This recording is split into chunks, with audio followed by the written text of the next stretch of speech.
एक राजा की 3 रानियां। राजा धर्मवीर की 3 रानियां थीं। सबसे बड़ी रानी सत्यवती बहुत ही बहादुर थी।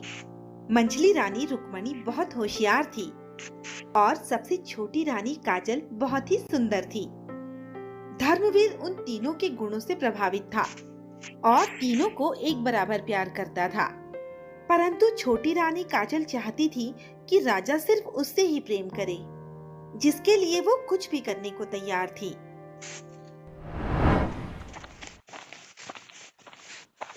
तुम बिल्कुल सही समय पर आई हो। मुझे देखो और बताओ कि मैं कैसी लग रही हूँ। मैं उन दोनों रानियों से ज्यादा सुंदर हूँ ना? छोटी रानी जी, आपकी सुंदरता के आगे बड़ी रानी और मछली रानी कहीं नहीं दिखती। और ये हार तो आपकी सुंदरता को और भी बढ़ा रहा है। इससे आपकी सुंदरता में 4 चांद लग गए हैं। वो तो होना ही था। ये हार मुझे महाराज ने जो भेंट किया है, वो मुझे सबसे अधिक प्रेम करते हैं। मुझे तो लगता है कि राजा आपसे अधिक प्रेम मछली रानी से करते हैं। तुम ऐसा कैसे कह सकती हो कि राजा मुझसे कम प्रेम करते हैं? रानी जी, मैं अभी अभी मछली रानी के कमरे से आ रही हूँ। राजा जी उनके साथ शतरंज खेल रहे हैं। इसका मतलब है उन्हें मछली रानी से अधिक प्रेम है और उन्हें उनके साथ रहना ज्यादा अच्छा लगता है। काजल धर्मवीर को रिझाने के लिए पूरा दिन सजती संवरती रहती थी और दासी ये बात जानती थी कि काजल दोनों रानियों से चिढ़ती है। इसीलिए वो उन्हें उन दोनों के खिलाफ भड़काती थी। बड़ी रानी जी, आप यहाँ सैनिक के साथ तलवारबाजी का अभ्यास करती रह जाओगी और राजा जी अपना सारा प्रेम मछली रानी और छोटी रानी पर लुटा देंगे। उन्हें तो आपका ख्याल भी नहीं है। तो क्या हुआ? वो दोनों भी तो मेरी ही तरह महाराज की पत्नियां हैं। उन दोनों की ही तरह वो मेरा भी ख्याल रखते हैं। तुम जाओ यहाँ से, मुझे अभ्यास करने दो। राजा जी ने छोटी रानी को हार दिया है और मछली रानी के साथ उनके कक्ष में शतरंज खेल रहे हैं। लेकिन उन्होंने आपको कुछ भी नहीं दिया। उन्हें तो आपकी चिंता ही नहीं है। मैंने कहा ना, तुम जाओ यहाँ से, मुझे परेशान मत करो। काजल की तरह ही दासी रुक्मणी और सत्यवती को भी भड़काती थी, लेकिन वे दोनों उसकी बातों पर ध्यान नहीं देते थे। आज तुम हमसे नहीं जीत सकती रुक्मणी। आज हम तुम्हें हरा देंगे।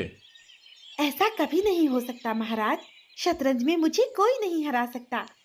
ये हुई शय और मात। लेकिन ये तुमने कैसे किया? हमने तो तुम्हें फंसा दिया था। हमारे तो कुछ समझ में नहीं आ रहा। ये सब मेरे दिमाग का खेल है महाराज। आप तो जानते ही हैं कि इस पूरे राज्य में मुझसे ज्यादा होशियार और कोई भी नहीं है। तुम ठीक कह रही हो रुक्मणी। तुम सचमुच बहुत होशियार हो, इसीलिए तो हम तुमसे इतना अधिक प्रेम करते हैं। आपके कहने का मतलब है कि अगर मैं होशियार नहीं होती तो आप मुझसे प्रेम नहीं करते? हमारे कहने का वो मतलब नहीं था रुक्मणी। मैं सब समझती हूँ महाराज। आप सिर्फ बड़ी रानी और मछली रानी से ही प्रेम करते हैं, मुझसे प्रेम नहीं करते। रुक्मणी ने तो हमें अपनी बातों से फंसा दिया। अब हम क्या करें? क्या सोच रहे हैं महाराज? मेरी बात का उत्तर दीजिए। आप किस रानी से सबसे अधिक प्रेम करते हैं? हाँ हाँ, उत्तर दीजिए महाराज। आप किस रानी से सबसे अधिक प्रेम करते हैं? मैंने सुना है कि आपने काजल को हार भेंट किया है और यहाँ रुक्मणी के साथ समय बिता रहे हैं, लेकिन मुझे कुछ भी नहीं दिया। क्या महाराज ने काजल को हार दिया? मुझे तो इस बात की जानकारी भी नहीं थी। अरे वाह, महाराज ने सिर्फ मुझे हार भेंट किया है। इसका मतलब है कि वो हम तीनों में सबसे अधिक प्रेम मुझसे करते हैं। वो तो करेंगे ही। तुम हम तीनों में सबसे सुंदर जो हो, है ना महाराज? हम तुम तीनों से एक बराबर प्रेम करते हैं, ना किसी से कम और ना किसी से ज्यादा।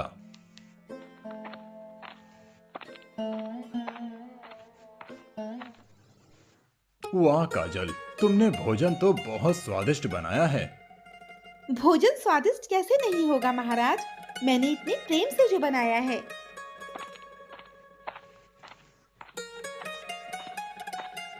महाराज, मैंने बड़े प्रेम से खीर बनाई है। खाकर देखिए, खीर भी बहुत स्वादिष्ट है। महाराज, मैंने स्वादिष्ट जलेबियां बनाई है। जल्दी से खाकर बताइए स्वादिष्ट है या नहीं। बताइए महाराज, काजल के हाथ का बना भोजन अधिक स्वादिष्ट है या मेरे हाथ की बनी जलेबियां अधिक स्वादिष्ट हैं, या फिर रुक्मणी के हाथ की बनी खीर? आप तीनों के ही हाथों में जादू है। आप तीनों के हाथों के बने पकवान स्वादिष्ट हैं। हम बहुत खुशकिस्मत हैं जो हमारी तीनों रानियां हमसे इतना प्रेम करती हैं। तुम यहाँ क्या कर रही हो सत्यवती? जल्दी से यहाँ से जाओ, बहुत तेज आंधी तूफान आने वाला है। आने दीजिए महाराज, मैं आंधी तूफान से नहीं डरती। तुम्हारी इसी बहादुरी की वजह से तो हम तुमसे इतना अधिक प्रेम करते हैं। आपके कहने का मतलब है कि आप मुझसे नहीं बल्कि मेरी बहादुरी से प्रेम करते हैं। हमारे कहने का मतलब है कि हम तुमसे प्रेम करते हैं। मुझे पता है महाराज कि आप मुझसे प्रेम नहीं करते। हम तीनों रानियों से ही एक बराबर प्रेम करते हैं। हमारे लिए आपकी बहादुरी, रुक्मणी की होशियारी और काजल की सुंदरता एक समान है। मुझे सब पता है महाराज, मैं तो आपसे मजाक कर रही थी। महाराज की जय हो। सैनिक, तुम इतने घबराए हुए क्यों हो? सब ठीक तो है ना? महाराज, गुप्तचर ने बताया है कि पड़ोसी राज्य के राजा हमारे राज्य पर आक्रमण करने वाला है। फिर तो हमें जल्दी से जल्दी युद्ध की तैयारी करनी होगी। गुप्तचर ने यह भी बताया है कि उसकी सेना हमारी सेना से बहुत विशाल और शक्तिशाली है। उसके पास 500 हाथी, 2000 घुड़सवार और 10,000 सैनिक हैं। इतनी विशाल सेना से हमारी सेना नहीं जीत सकती। अब हम क्या करें? अब हमें रुक्मणी से सलाह लेनी चाहिए। आप बिल्कुल ठीक कह रहे हैं महाराज। रुक्मणी जरूर कोई ना कोई रास्ता निकालकर हमें आने वाली मुसीबत से बचा लेगी। क्या बात है महाराज, आप काफी परेशान दिख रहे हैं। रुक्मणी, हमें तुम्हारी सहायता चाहिए। मैं आपकी क्या सहायता कर सकती हूँ? धर्मवीर सैनिक द्वारा बताई गई पूरी बात रुक्मणी को बताता है। बस इतनी छोटी सी बात के लिए आप परेशान हो रहे हैं। मैं अभी आपकी परेशानी दूर किए देती हूँ। भला वो कैसे? उस राजा को लगता है कि हमारे राज्य की सेना उसके राज्य की सेना से कमजोर है, इसीलिए वो हम पर आक्रमण करने वाला है। अगर उसे ये खबर मिले कि हमारे राज्य की सेना उसके राज्य की सेना से बड़ी है, तो वो हम पर कभी आक्रमण नहीं करेगा। लेकिन ये होगा कैसे? महाराज, आप कुछ गुप्तचरों को उसके राज्य में भेज दीजिए। वो वहाँ जाकर ये अफवाह फैलाएंगे कि राजा धर्मवीर की सेना में 1000 हाथी, 10,000 घोड़े और 50,000 पैदल सैनिक हैं, और इतने ही तीरंदाज भी हैं। तुम्हारी तरकीब तो अच्छी है, लेकिन असफल हो गई तो? ऐसा कभी नहीं होगा महाराज। जब वो राजा हमारे राज्य की शक्तिशाली सेना के बारे में सुनेगा, तो हमारी सेना से डर के हमारे राज्य पर आक्रमण करने का विचार छोड़ देगा। जैसा रुक्मणी ने कहा था, कर्मवीर ने ठीक वैसा ही किया। आज बहुत देर हो गई, महाराज अब तक नहीं आए। छोटी रानी जी, आप यहाँ महाराज का इंतजार कर रही हैं, और महाराज वहाँ मछली रानी के कमरे में है।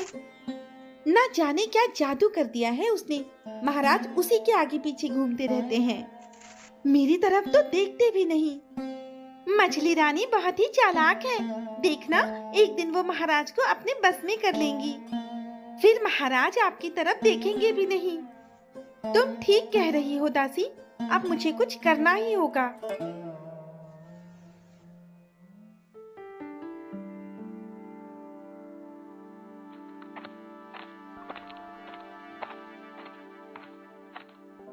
महाराज की जय हो। आपने जैसा कहा था, हमारे गुप्तचरों ने ठीक वैसा ही किया, और उनकी बातों में आकर हमारे पड़ोसी राज्य के राजा ने हम पर आक्रमण करने का फैसला बदल लिया है। अब वो आक्रमण नहीं करेगा। तुम्हारी तरकीब काम आ गई रुक्मणी। अब हमारा राज्य सुरक्षित है। हमारे राज्य में तुमसे होशियार कोई भी नहीं है, लेकिन अब हमें आने वाले खतरे के लिए तैयार रहना होगा। आप बिल्कुल सही कह रहे हैं महाराज। सत्यवती युद्ध कला में माहिर है और रुक्मणी को राजनीति और कूटनीति आती है। इसीलिए हम सत्यवती के साथ मिलकर अपने सैनिकों को युद्ध कला में और अधिक माहिर करेंगे और रुक्मणी के साथ मिलकर राजनीति और कूटनीति रणनीतियां बनाएंगे। और मैं क्या करूंगी महाराज?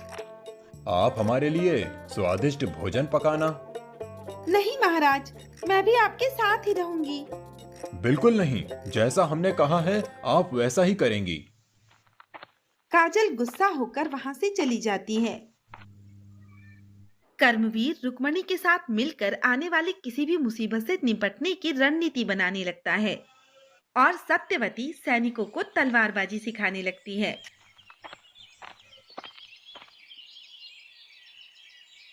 महाराज मछली रानी के साथ समय बिताने का कोई ना कोई बहाना ढूंढ ही लेते हैं। मुझे मालूम है वो सबसे ज्यादा प्रेम उन्हीं से करते हैं। ये तुम क्या बोल रही हो? कुछ नहीं महारानी।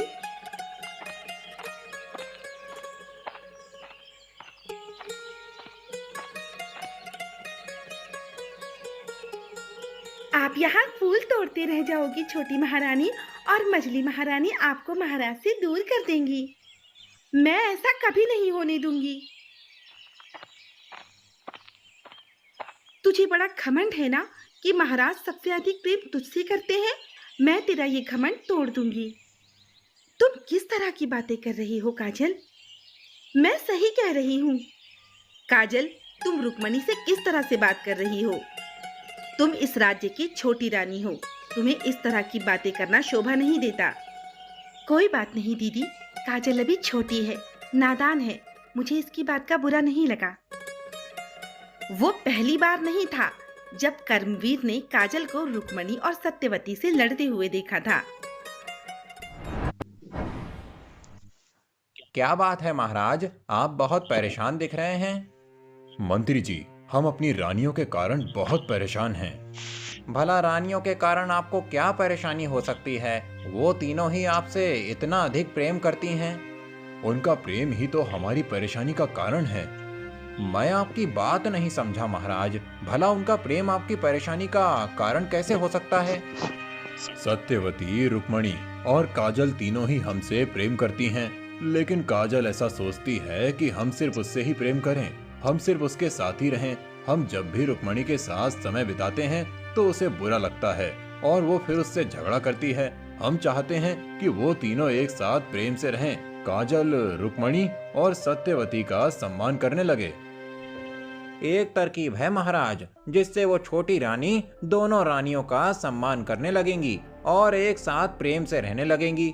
जल्दी से बताओ मंत्री जी, वो तरकीब क्या है?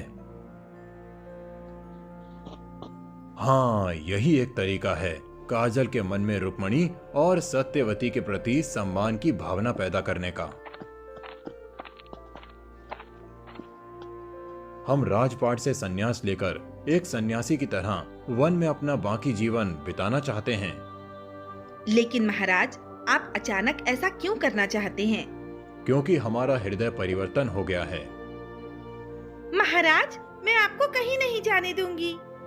मैं आपके बिना नहीं रह पाऊंगी महाराज। आप तीनों चिंता न करिए, हम आप तीनों को भी अपने साथ वन में ले चल रहे हैं।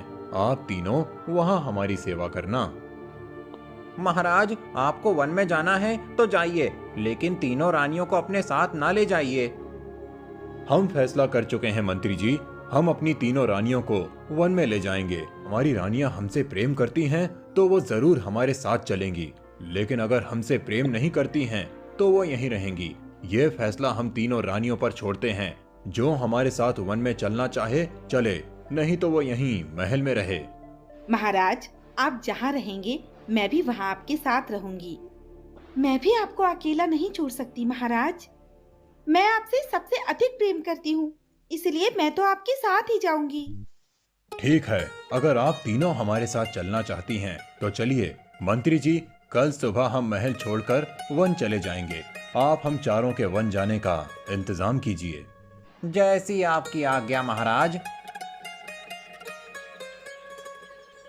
अब इस राज्य की जिम्मेदारी आप पर है मंत्री जी। अब हम जा रहे हैं इस मोह माया से दूर, एकांत में। बाकी का जीवन वहीं व्यतीत करेंगे।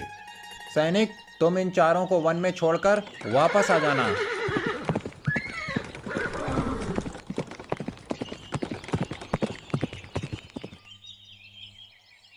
ये बहुत शांत जगह है, हम यहीं पर अपनी कुटिया बनाएंगे।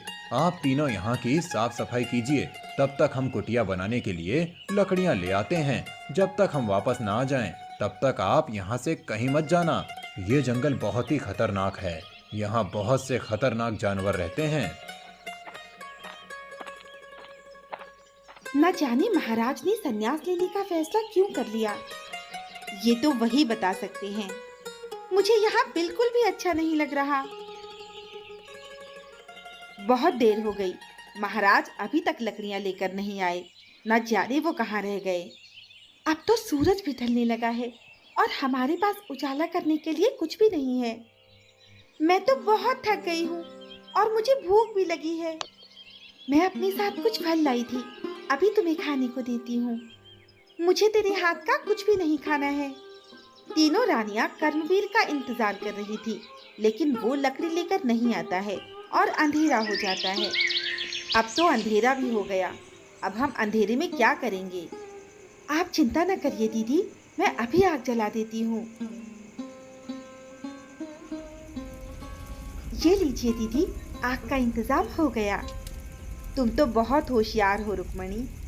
मुझे तो महाराज की चिंता हो रही है, न जाने कहाँ रह गए, अभी तक आए क्यों नहीं। हम दोनों को भी उनकी चिंता है, लेकिन क्या करें।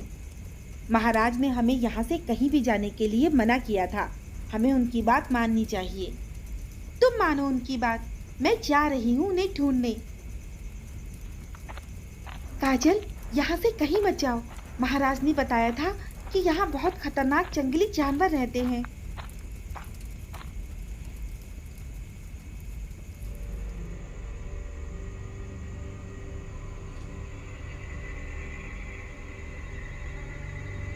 काजल, तुम ठीक तो हो ना? तुम्हें चोट तो नहीं लगी? दीदी, हमेशा मैंने आपके साथ इतना बुरा बर्ताव किया, आपसे अच्छे से बात भी नहीं की, लेकिन फिर भी आप मुझे बचाने के लिए शेर के सामने कूद गई। मुझे माफ कर दो दीदी। तुम मुझसे माफी मत मांगो, मुझे तुम्हारी किसी भी बात का बुरा नहीं लगा। तुम तो मेरी छोटी बहन जैसी हो। तुम्हारे हाथ से तो खून बह रहा है। काजल को अपनी गलती का एहसास हो चुका था, जिसके लिए वो शर्मिंदा थी। काजल रुक्मणी को अपनी बड़ी बहन मानने लगी थी। काजल और सत्यवती रुक्मणी को उठाकर बरगद के पेड़ के नीचे ले जाते हैं। वहाँ तीनों रात भर कर्मवीर का इंतजार करती रहती हैं, लेकिन वो नहीं आता।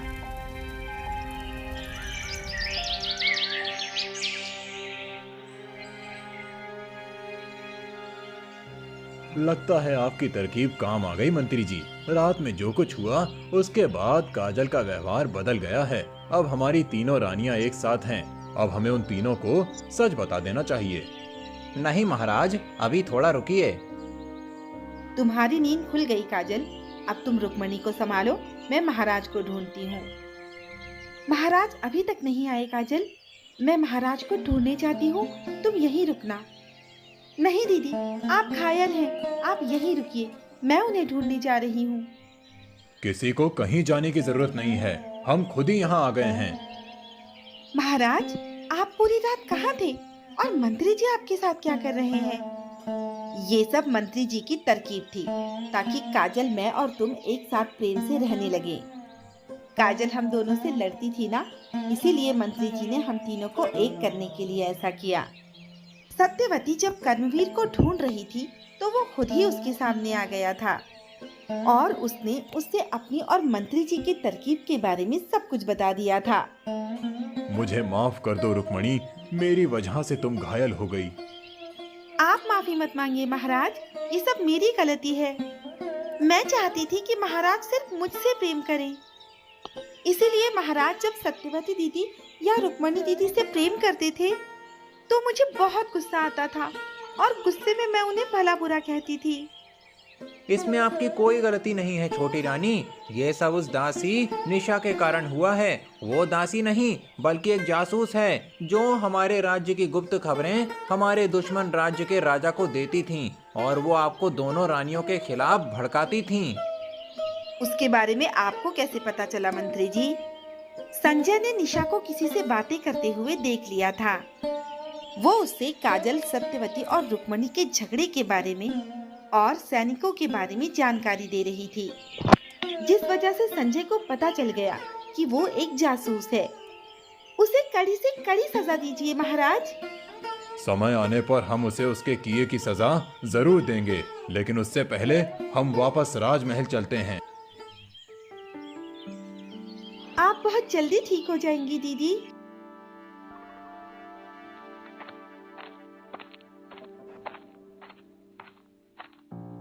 महाराज, हमारे गुप्तचरों ने बताया है कि हम पर आक्रमण होने वाला है। तुम चिंता न करो सेनापति, इस बार हमारी सेना पूरी तरह से तैयार है। हम उसे ऐसा सबक सिखाएंगे कि वो फिर कभी हम पर आक्रमण करने के बारे में नहीं सोचेगा। छोटी रानी जी, ये सबसे अच्छा मौका है। आप मछली रानी का गला दबा दीजिए। इन्हीं की वजह से महाराज आपसे दूर रहते हैं। मुझे तेरी सच्चाई पता चल चुकी है कि तू एक जासूस है। अब मैं तेरी बातों में नहीं आऊंगी। सेनापति, गिरफ्तार कर लो इसे। तूने मुझे पहचानने में देर कर दी। मैंने अपना काम कर दिया है। बहुत ही जल्द राजा सूर्यवीर तेरे राज्य पर आक्रमण कर देंगे। अब हमारी सेना हर आक्रमण के लिए तैयार है। सेनापति जी, इसे काल कोठरी में बंद कर दो। सूर्यवीर राजा कर्मवीर के राज्य पर आक्रमण करता है, लेकिन हार जाता है क्योंकि कर्मवीर की सेना बहुत ज्यादा शक्तिशाली हो गई थी। कुछ दिनों बाद रुक्मणी पहले की तरह ठीक हो जाती है, जिसके बाद कर्मवीर की तीनों रानियां खुशी खुशी एक साथ मिलकर रहने लगती हैं।